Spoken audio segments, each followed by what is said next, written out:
Hello, and warm welcome to this platform event. Thank you very much for coming tonight for the show. We're going to ask you a question first, in fact probably 3 questions. Could we just have a show of hands of who's already seen it? Okay, about half dozen or something. Who's seeing it tonight? Yeah, as expected. And has anyone read it, the original Jane Austen? Oh, quite a lot of people. Okay, that's really interesting. Okay, great. Homework. So we're going to try and not do spoilers. So we're going to talk about the creative process more than the plot. Absolutely very proud. I'm the literary associate of Chichester Festival Theatre. I'm Kate Bassett, and I'm immensely proud to be premiering the new play by Laura Wade, The Watsons, which is, as most of you probably already know, springing off an unfinished Jane Austen novel or novella. And the extra delight is both Sam, the director, and Laura, the writer, are both here tonight to talk about the play and the staging of it. So Laura Wade hardly needs any introduction. She's a celebrated playwright, amongst many other works. Posh at the Royal Court caused a huge stir and was also made into a film called The Riot Club. And you've also just had a tremendous witty hit at the National Theatre called Home, I'm Darling, starring Catherine Parkinson. So you've been very busy. I have, yeah. Immensely busy. And Sam West is both a celebrated director and actor who has worked a lot at Chichester and been on the RSC stage as Hamlet, been in big movies including Notting Hill, Howards End, lots of things. I think you've been artistic director of Sheffield Theatres, but I think your directorial debut was right here on this spot. 2002, The Lady's Not for Burning. And of course you've been in shows here as well, including recently the Young Chekhov. I think this is the 8th time I've worked at the Minerva. So, welcome back. Thank you. Should have got it right by now. So, The Watsons, we're going to try not to do a spoiler. Laura, do you just want to talk a little bit about really how you alighted on The Watsons? Yes, I was looking for a classic novel to adapt for the stage. And I've always loved Jane Austen. No, that's not true. I haven't always loved Jane Austen. I've loved Jane Austen since I was in my late teens. I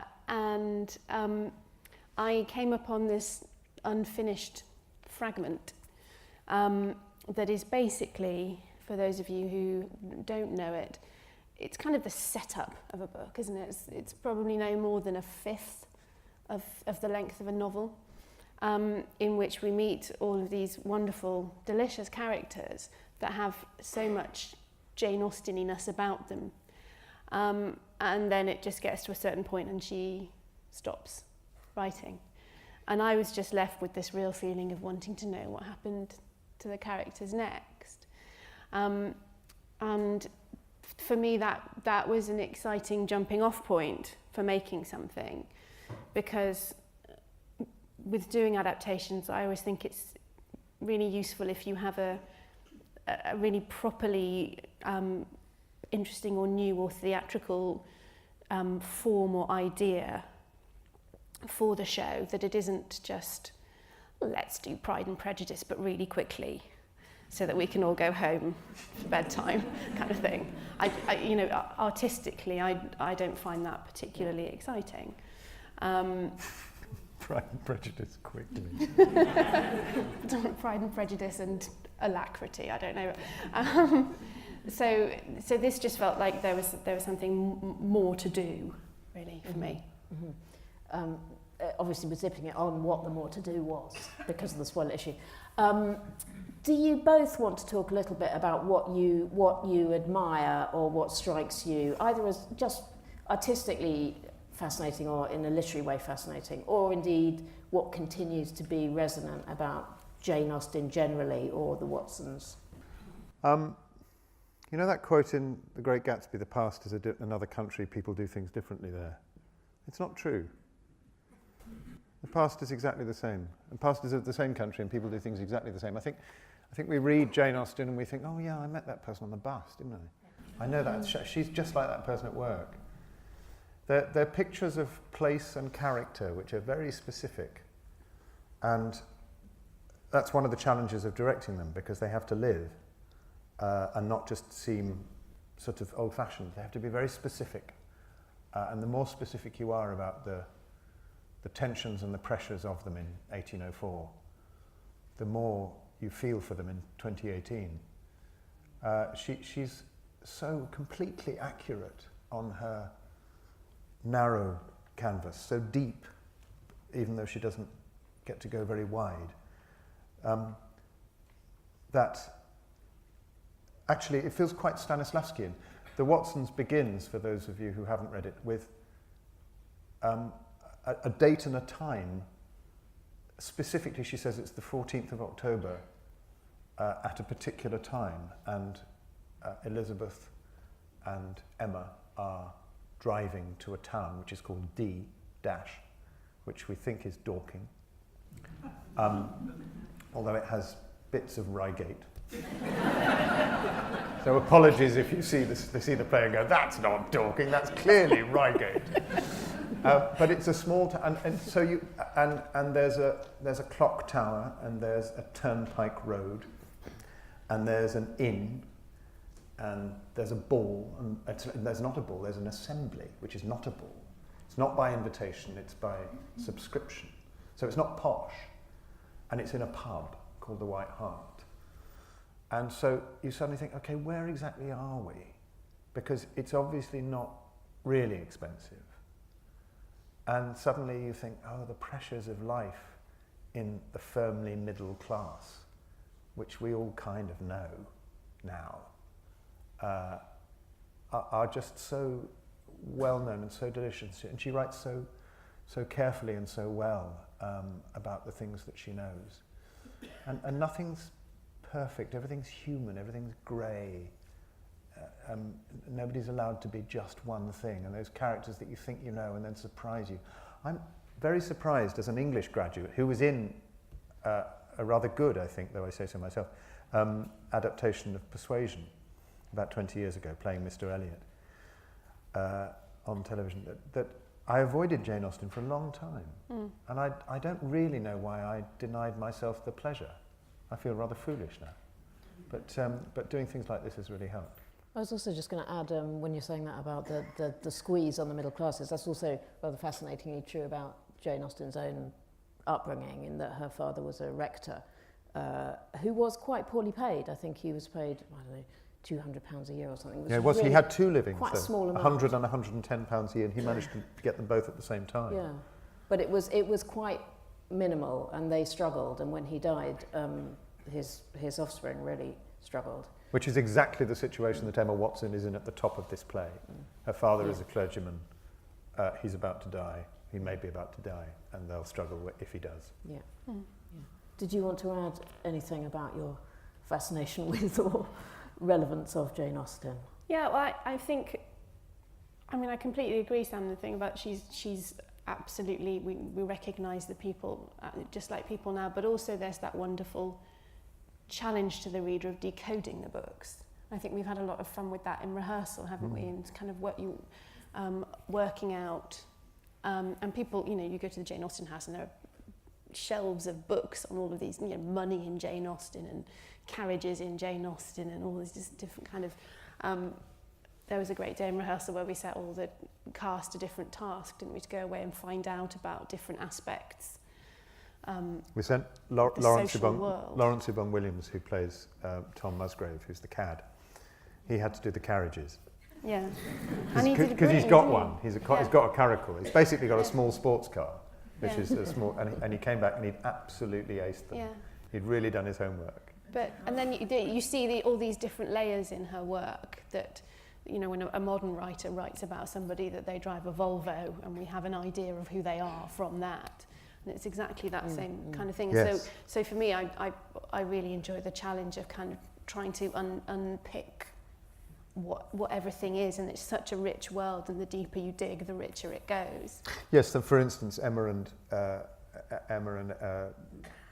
Elizabeth are riding on in a carriage, but it's being pulled by their mare, So they have a female horse who can't be ridden, which puts them considerably below Tom in the sports car stakes. And you just have to decode that. So the fine differences of class certainly haven't changed, have they? Well, this is a problem, I think, that when you're doing theatrical Jane Austen, you have to embrace, and it's a privilege and a pleasure to be able to embrace it, which is that the filmic and the televisual adaptations of Jane Austen are very often too rich. Mm-hmm. Everybody's too well dressed. The houses are too big. The rooms are too big. The art and the antiques are too expensive. We're not talking about the aristocracy. Jane Austen never writes about anybody. Fitzwilliam Darcy is the grandson of an earl. She never gets higher than that. So, you know, we've, as you will see, we've deliberately kept rooms small in this because it's a political statement to have large rooms, and they don't have the money. That's interesting as well, because I think that's also true of Chekhov. If you look at photographs of the original Chekhov productions, they're quite dour. Yeah. You know, they're sort of not lovely white linen and parasols. No. They're sort of slightly run down. Yeah. Yeah, Uncle country Vanya is a play about houses. people who are taking very brief pauses between extremely hard work. And doing accounts. Yeah. Yeah, Yeah. adding up the sums. It's not about Yeah. people sitting around in linen suits. Yeah. I wondered if we could slightly move on to your creative process once you've alighted on the Watsons. I mean, generally, as well as with this, if it's entirely different or the same, what's your process? Do you write loads of drafts? Is it easy? Is it difficult? Do you keep going back to the original book if you're working on an adaptation? Or I think I do quite a good job of making it look really difficult. I mean, you'd know. I should say Sam and Laura are partners in real life, so perhaps you're working in adjacent rooms. We or something. still are, and we've done a show together, so that's amazing. Yeah, so I tend to... the play and I sort of circle each other for quite a long time at the beginning, when I'm sort of doing research and jotting ideas down, and there tends to be quite a lot of stationery involved, and post-it notes and things, sort of trying to... I'm fairly systematic. I enjoy the structuring of something. I enjoy the mechanical aspects of a play and putting it together and making it the sort of architecture of it. And I can spend a long time over that. Do you do that with your post-it notes? I'm just intrigued now. Are the post-it notes a jigsaw, or are they just reminders? They're sort of bits that sort of on a wall kind of find their way into a sort of snaky shape that eventually becomes a sort of through line for the story kind of thing. So there's sort of a lot of that before it gets to a point where I feel like each scene is planned enough to write, and then I sit down and try and write it, and then I realise it isn't planned enough and have to do a bit more, or I do some crying, or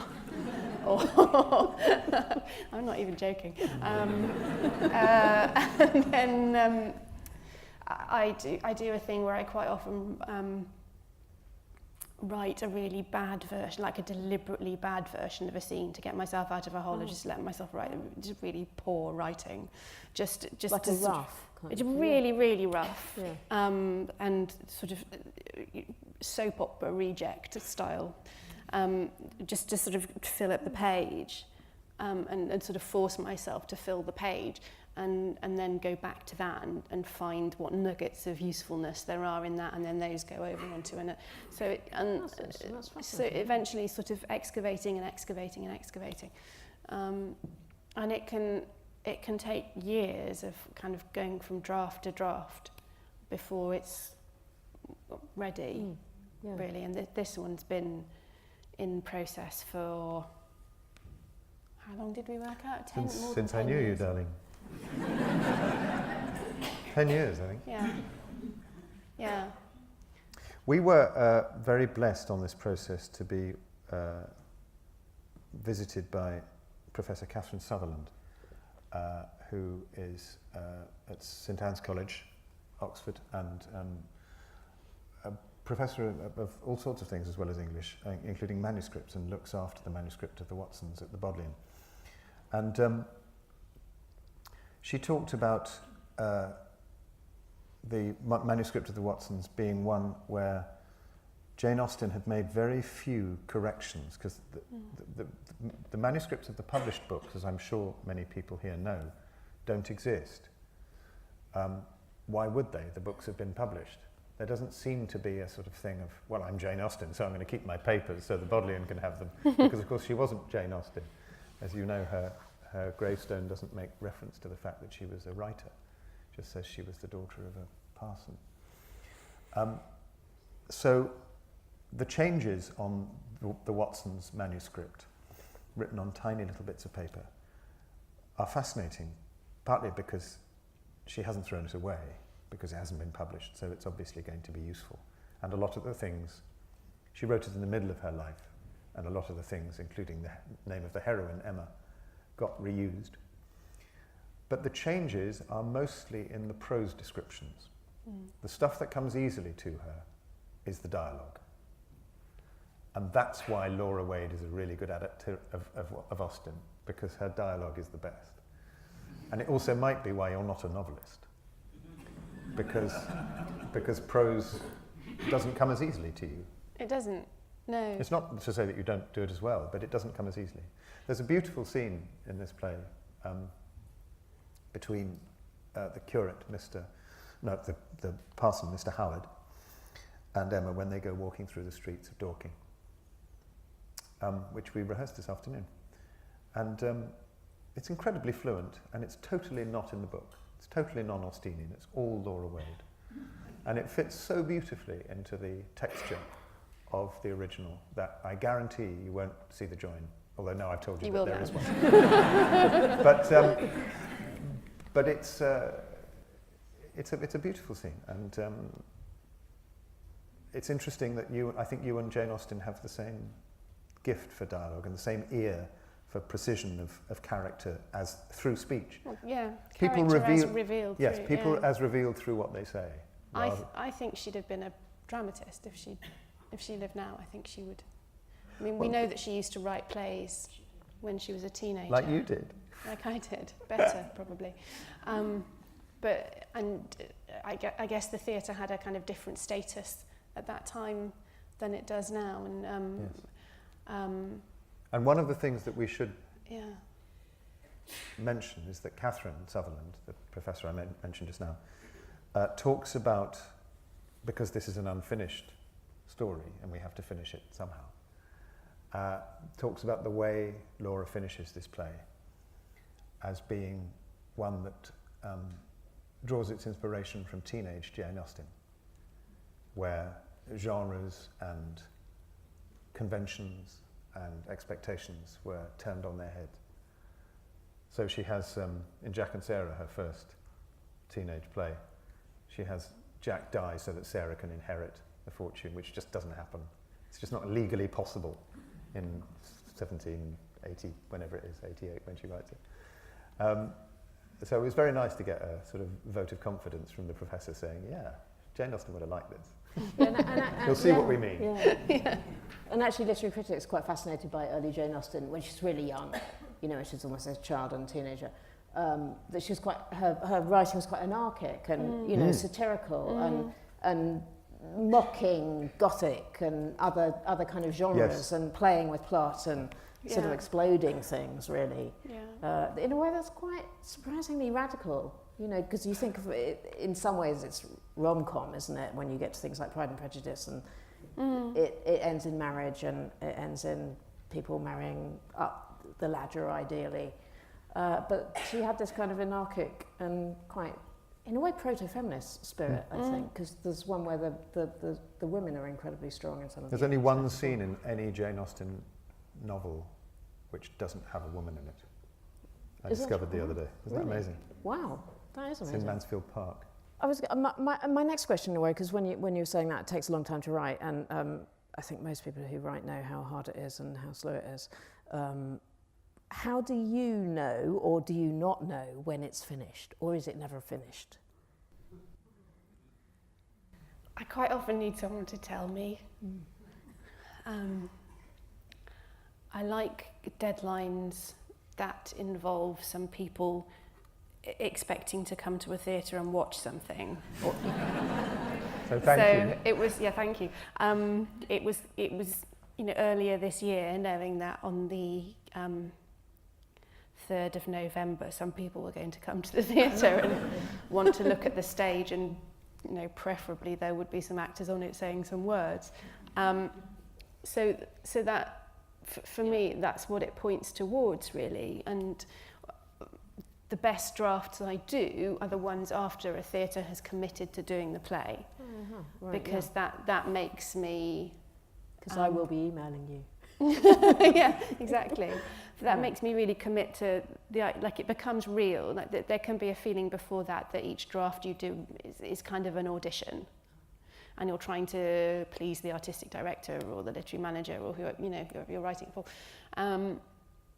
Once you know it's really happening, I find that it just kind of goes up a gear, and then that gets towards a point where it feels ready to go into rehearsal, but that isn't finished, because the company and the director and everybody starting to work on it at that point in rehearsal with a play is also an essential part of the process, and so the play can change as you do that.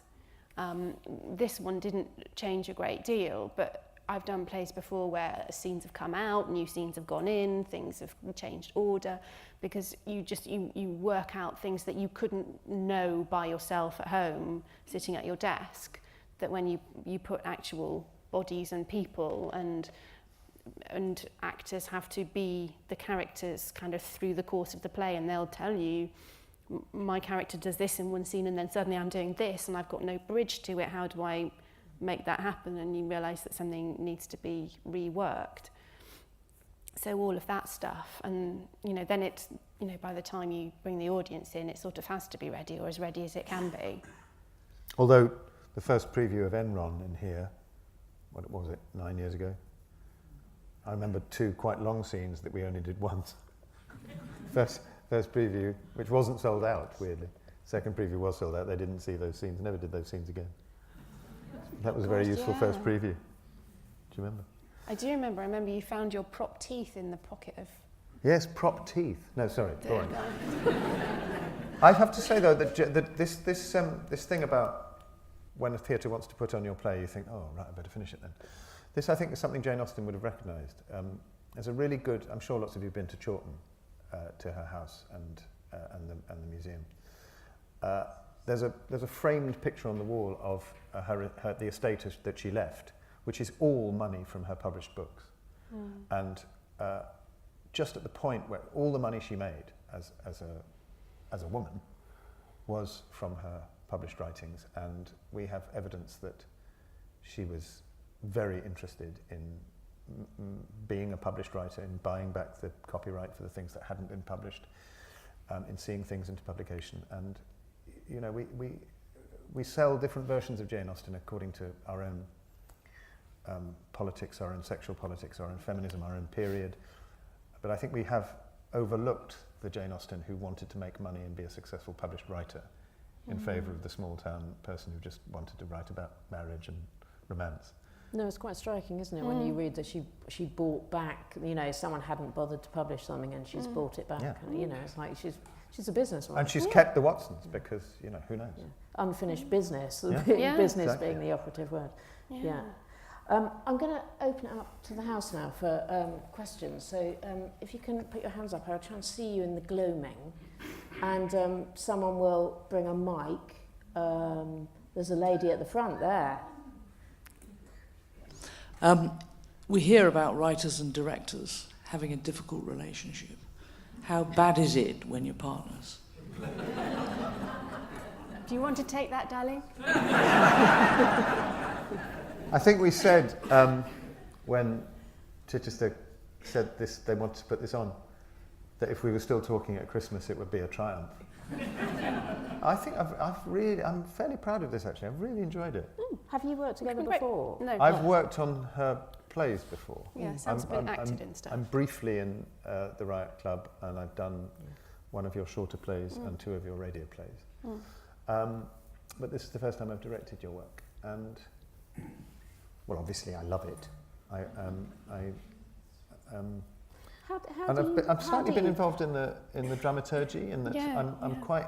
One of the jobs of a director that I think is really important is to be easily bored.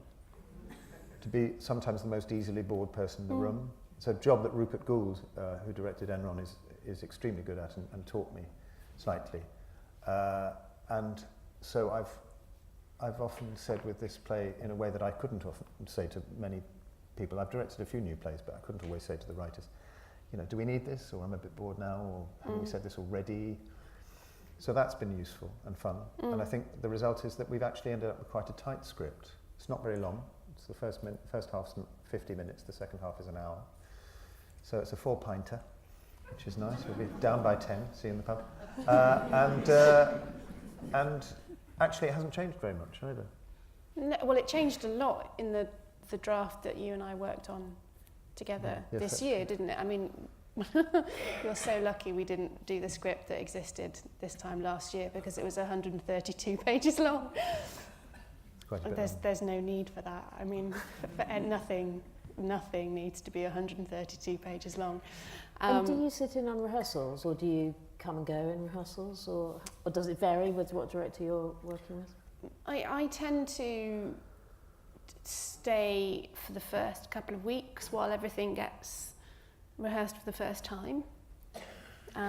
One of the things I did this time that I'd never done before is because we have 2 young children and 2 people in the company have young children, and there's a movement, quite rightly, in theatre that I think in the past has penalised young parents, particularly young women, and used the fact that those women who want to work in the theatre, who haven't got children, will put it off in order to keep the business going.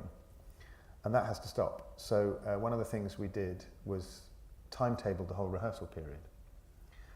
So I knew I wanted to get through the play once in 2 weeks, including 2 days of table work, and then again in 8.5 days, and then again in 3 days before we moved down here. So we did the whole play 3 times in 4 weeks before we came down here. We rehearsed in London for the first 4 weeks, and we did it. And I'm never not going to do that again, because it's so much more family friendly. And the result was, there was a lovely day when Laura came in after the first 2 weeks, and we'd started going through the play for the second time. And she sat in on one morning, and she went, "No, I can go now. You're not going to surprise me or throw anything out or wait for me to leave the room and then go, okay, bring in the dinosaurs." And that was lovely. It felt like a real vote of confidence. I didn't need to be there to oversee what you were doing. You know, I trusted you and the actors to get on with it. And you sort of, it's good to give them that kind of vote of confidence, really, that I feel confident enough to step away and let them get on with discovering it. And then I come back in later on when they start putting things together or running things. And you're always on the phone, you know, if we need to change a line. Yeah, I'm always there. There were times when you called me in rehearsal, weren't you? Yeah. And can change the locks if necessary. Yeah. Okay, another question. There's a lady down there. I'm very intrigued because we're talking about the post-its and how you set up the whole thing.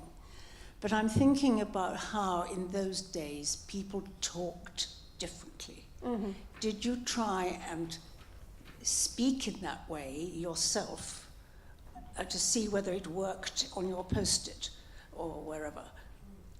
Just actually making a sound, because it's very different. I do tend to read my work out loud. I think a key skill for a playwright is to be able to absorb the rhythm of people's language and then be able to sort of replicate it or kind of freestyle. I mean, a lot of the dialogue in the play, in the sort of early part of the play, is directly lifted from the Jane Austen, and you know, because her dialogue is incredibly speakable, which is different from many novelists. And I've adapted other work where you see the people are speaking in the text, but it doesn't sound quite right when you say it out loud. And so the kind of cues were taken from Jane, really. But that's just something that as a writer, as a writer of drama, you kind of get your head around doing, really, to sort of absorb enough of that dialogue to be able to write it. For me, with the post-its, that tends to usually be more structural in terms of what happens in each scene, or so. That's the bit where so-and-so proposes to so-and-so, or in this bit someone kills someone, or this bit, you know, what order that all needs to happen in, kind of thing. And then the dialogue tends to be more, happen more later, once I've got the scenes quite carefully planned. And there's a bit more flow to that bit of it, usually. And I do quite a lot of my dialogue writing by hand, first of all, and then type it up. Can I follow up on that? There's no reason why you would know this, but Laura's writing of dialogue is extremely precise, and I can be a bit finicky about that. But having done a couple of her radio plays and heard her come over from the booth going, sorry, that's a comma, not a full stop, or there's no comma there. Writers care about that stuff, and it's your job as an actor to make it work. And I've been very precise on this, and on the whole, the company have not hated me too much for insisting on stuff like that. I think, can I say a little bit about the process of that Kate was involved in? Because the Austenian dialogue thing reminded me of it. It's been one of the real pleasures of this job has been working with Kate in the early parts of the process, and with Daniel, your artistic director. And I speak to you now as, I think, largely residents of Chichester or the surrounding area. This is your theatre, obviously, belongs to you. And, well, in fact, it isn't your theatre. You are Chichester Festival Theatre. Theatre is not a building, it's an audience. And I think you ought to know how proud you ought to be of this place, because the process of putting something like this on stage could be so much more difficult. Mm-hmm. When you start with a fragment that has a lot of people in it, one of the questions you have to ask is, how many people do we get to see on stage? There are quite a lot of people in the Watsons fragment that Emma never meets. So do we put them in? How do we fit them in if Emma doesn't have a conversation with them? And then there are these people who don't say very much. Can we cut them? And we did. And then Kate said, I think we need those people. And we said, well, they won't say much. And she said, well, put them in. I said, well, how many casts do we? We said, we've got 14. She said, well, maybe it should be 15. That conversation does not happen. I mean, it's remarkable. And the process of deciding who you got to see, who got to speak, and what sort of an ensemble it was so enjoyable, and was the beginning of the best casting process I've ever been part of. We made no offers on this show. Everybody you see tonight has auditioned. And as a result, everybody we know wants to do it because they turn up to the audition. You've got a cast of 17, we've got 2 boys, who are just the most brilliant ensemble I've ever worked with. And without exception, I couldn't imagine the parts being played better. And it's just been thrilling. Your casting director has fantastic taste. You have a very great functioning theatre. It's a beautiful set. It's been really well looked after. Just treasure it because it's unusual, and it belongs to you. I know you do.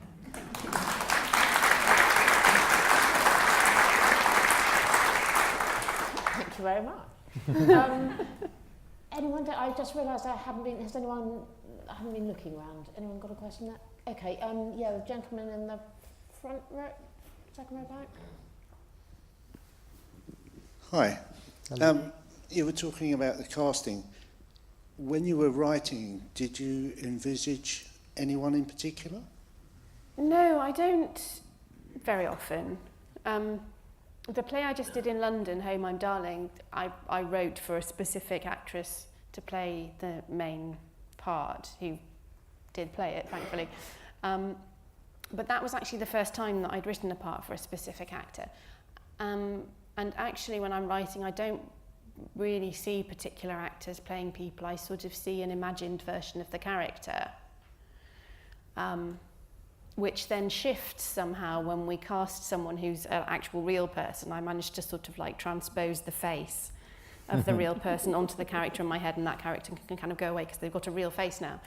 But I don't necessarily see actors in the same way. I don't necessarily see the play happening on a stage when I'm writing it, which creates some problems sometimes, doesn't it? What does it look like? No idea.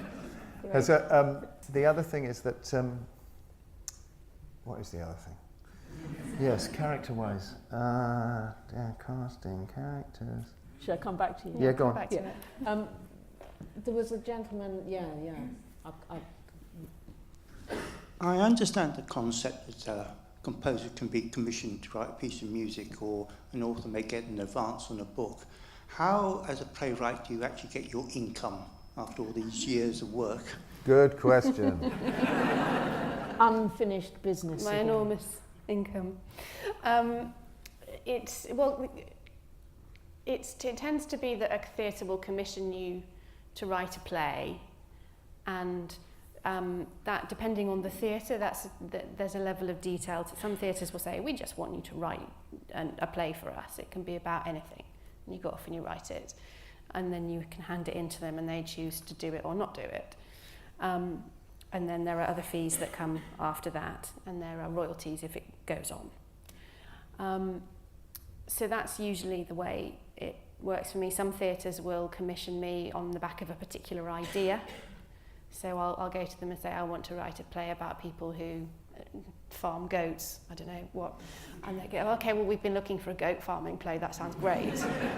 Funny you should say that. We'll talk later. It's a I musical. smell money.